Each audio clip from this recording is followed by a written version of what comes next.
கோயம்புத்தூர்ல கிட்டத்தட்ட ஒரு மாசமா இந்த பிரச்சனை போயிட்டு இருக்கு. கொஞ்ச நாள் முன்னாடி அவினாஷி ரோட்ல பிரெக்னெண்டா இருக்கிற மாதிரி சொல்லி பணம் வாங்குறாங்கன்னு ஒருத்தர் வீடியோ போட்டிருந்தாரு.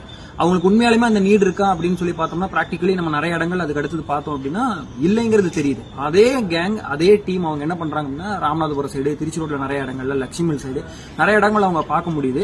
என்ன பண்றாங்கன்னா பெரிய பெரிய கார்ஸ், டூ வீலரா இருந்தாலும் கொஞ்சம் இலகன மனசு மாதிரி இருக்கிறவங்களை டார்கெட் பண்ணி முன்னாடி விழுந்து குழந்தை வயிற்றுல இருக்கு, பனிக்கூட உடஞ்சிருச்சு அப்படிங்கிற மாதிரி சொல்லி அவங்க இவ்வளவு பணம் கொடுங்க அவ்வளவு பணம் கொடுங்க டிமாண்ட் பண்றாங்க. 300 ரூபா கொடுங்க, 500 ரூபா கொடுங்க அப்படின்னு சொல்லி டிமாண்ட் பண்றாங்க. இது தொடர்ச்சியா இவங்க பண்ணிட்டு இருக்காங்க. கவர்மெண்ட் அபிஷியல்ஸும் இவங்களை மானிட்டர் பண்ணிட்டு இருக்கிறதா சொல்லியிருக்காங்க. மனிதாபிமானம் அப்படிங்கிற ஒரு உணர்ச்சியை மட்டுமே ஒரு போக்கஸா வச்சுட்டு அந்த மாதிரி ஆட்களை டார்கெட் பண்ணி கண்டினியூஸா இவங்க பணம் வாங்கிட்டு இருக்காங்க. நிறைய இடங்கள்ல நீங்க பாத்துட்டு இருக்கீங்க. பாத்தீங்கன்னா அலர்ட் ஆனீங்கன்னா பெரிய அளவுல இவங்க வேற ஏதாச்சும் பண்றாங்க அப்படிங்கும்போது ஒரு கம்ப்ளைண்ட் ரைஸ் பண்றது, அந்த மாதிரி விஷயங்கள்ல கொஞ்சம் பேருக்கு அலர்ட் பண்ணலாம். இந்த உணர்ச்சிகளை மட்டுமே வச்சு அதுல சில ஸ்கேம் மாதிரி பண்ணிட்டு இருக்கிற இந்த டீமை கொஞ்சம் பாத்தீங்கன்னா அலர்ட்டா இருங்க. கவர்மெண்ட் அபிஷியல்ஸும் இவங்களை பார்த்துட்டு தான் இருக்காங்க, மானிட்டர் பண்ணிட்டு தான் இருக்காங்க.